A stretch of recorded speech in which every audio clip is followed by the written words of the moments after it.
were talking about this a little earlier. Can you kind of talk about the incident where Barrington's Kitchen off of Main Avenue was broken into on Sunday? Called the police. Police weren't able to get out. And again, called yesterday on Tuesday. I mean, you still weren't able to get out. Are you familiar with that? Can you talk a little? I am. I don't know the status of the investigation itself because they were still waiting to get the report. I don't have a report for the incident as far as what occurred, time frames, and potential loss or anything else. I don't have that information.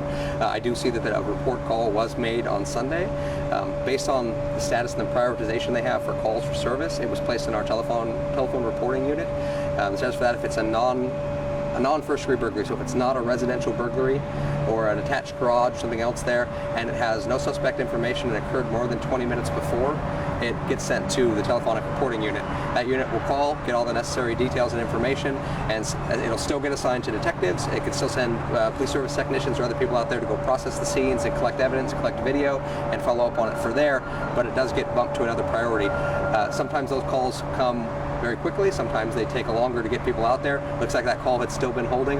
Obviously, this is something we want to get better at. We don't want calls to hold for 2.5 days and what it's been at this point here. We're always trying to do this. They have 5 people that are assigned to that unit when they're fully staffed. They have 1 in training, so they actually have 4 that are working right now. So we're always trying to look for ways to get better. This is one of the things that we're measuring as far as bringing this back. Commercial burglaries, first degree burglaries, residential burglaries used to fall under some of the same category depending on the amount of loss and the time frame. That's a service we've been able to restore to where units are getting out and dispatched live. The people that used to work in the telephone reporting center are now back on the streets and responding to the residential burglaries and going out and following up and collecting evidence at the scene as well. And we're hoping to get back to all burglaries in here, but it's a process to get everybody available here. So that's where it stands right now. We don't want these calls to hold this long. It's not a matter of not wanting to go to this. It's not a matter of an officer on the street that's just ignoring that call. That officer's not getting dispatched to that call. It's sitting in the telephone recording queue. For all intents and purposes, he doesn't know about that call. He goes with and responds to the calls that he's going on with and the priority level that they have. And can you kind of talk about, as far as like the resources that you guys need? I think on the phone you shared that there were other calls ahead of this particular call as well. I think 100. No, there were several in that queue. As far as priority-wise, it was in line with several of the other ones. It wasn't a matter of those calls are going to come before. There was, I believe, over 100 calls in that telephone reporting queue at that time.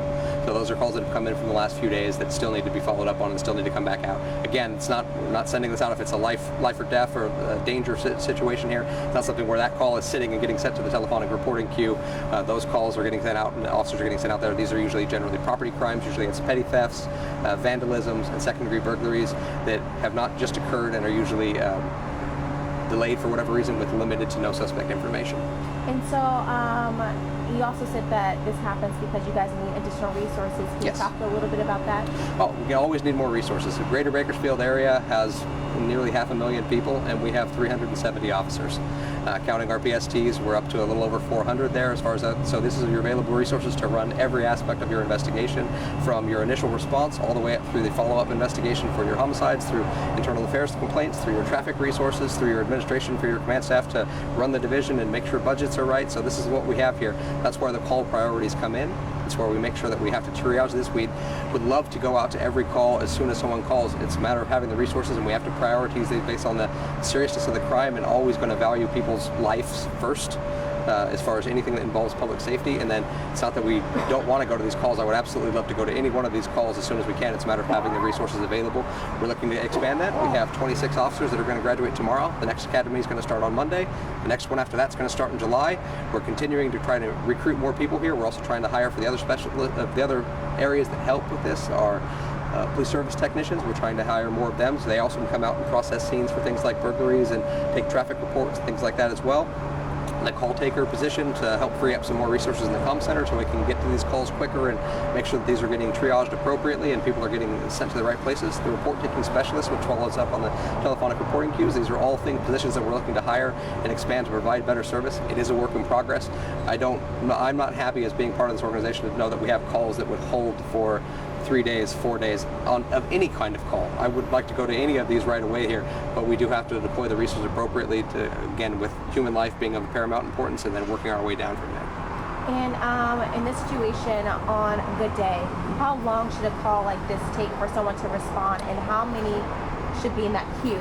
I know it's 100, but how many? I don't know the estimation. I know that they go down. There's been times where They've been able to get other resources where we've had people on modified duty or people that are hurt, injured, things like that can come in and work on those reports. And we've had times where we've had that queue very low, where it has less than 10, 20 calls, and calls are getting handled almost immediately. There's been times where the queue's gone up to almost 200 calls. So we'd like to keep it as low as possible. As far as a consistent number or a consistent expectation, I don't know. I can tell you that they're trying to answer them as quickly as they can. And if the situation ever changes, if there is something where there is definitely something where the suspects are there, or there's something like that, don't wait for that other response call. If you're unsure of what they're saying when the dispatchers tell you, hey, you're going to be contacted by police, follow up with that question. Ask, am I expecting an officer to show up at my house? Am I expecting a police service technician to show up at my business or my home? Or am I expecting a call? Ask the dispatcher before that phone call is done, so that way you know exactly what to expect from the response going forward, so there's not that miscommunication. And this is something that's going to be addressed with their supervisors on this end as well, to make sure that everybody's on the same page as this. And in this situation, we were told Barrington did call yesterday saying that he saw the suspects literally just a couple yards away, and they said, well, we're going to call you back. We're going to get back to you. So in that situation, does that change at all? Or again, I think they're going off of, they don't have a report, because the report hadn't been taken yet there. He was saying he saw people that saw, that what showed him there is people that appeared to be the same suspects there. That's not necessarily airtight evidence that we call up in there. Obviously, this is all things that we would, again, like to follow up on all of these there. I don't know the dispatch of I don't know the full context of what took place in that conversation. I haven't listened to the recording between Mr. Barrington and the call taker that took his call there, so I don't know all that conversation there. But again, they were going off of the report had been at least called for and was waiting in the queue to be taken. And so obviously, like you said, like you guys wouldn't want for this situation, like for people to wait almost 2 days. And do you think this is because you guys don't have those resources? Is that you can see, like people can see situations like this happening again until you guys get better resources? No, absolutely. I mean, we're always looking to make sure we're going to act as efficiently as possible. We're always looking to get better at our process here, but it is a resource thing here. We don't have officers that are just sitting around somewhere, not going to any calls, not handling anything, not doing anything, while these calls are just waiting. Officers are going to calls from the moment they start a shift to the moment they end a shift, and if the ones that are, depending on their responsibility, if their responsibility is traffic, they're constantly doing traffic enforcement, following up on collisions and accidents. If there is dealing with transient population in the downtown business area, they're constantly dealing with that problem. If there's responding to calls for service, they're constantly dealing with that. There is not a lot of downtime in there, and they're tending to go call to call in every area throughout our building. Our investigations units are the same way. And last question for me. Is it possible that if there's a delay as far as you guys are able to get out there, that there could be evidence that could be lost as far as fingerprints, or maybe after clean up a crime scene? Obviously, he had to reopen his shop, so cleaned up the crime scene. Could that impact? Absolutely.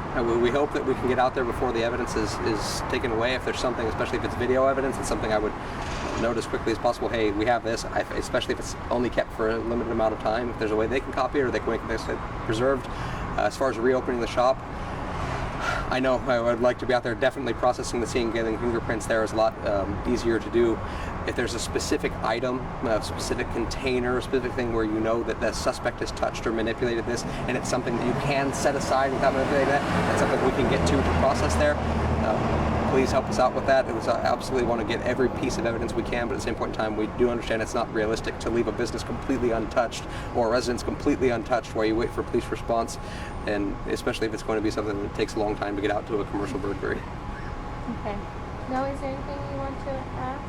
No, I think you answered everything. Okay. Anything else you want to answer, or that I might have forgotten? No, I think another one that we've also done to try to impact that specific area, that's also one of the areas where we have the Trans-West patrols. They're going in there. They actually work in that corridor there. Again, these are security officers here, but they do hopefully provide an additional presence. We have noticed from the overall pilot program, I ran the numbers because another agency was working on the same thing.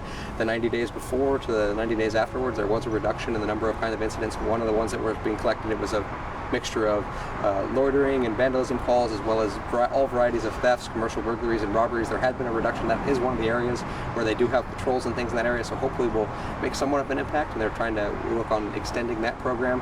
Again, not trying to sit idly, we're trying to make sure we find whatever resources we can to help with these problems.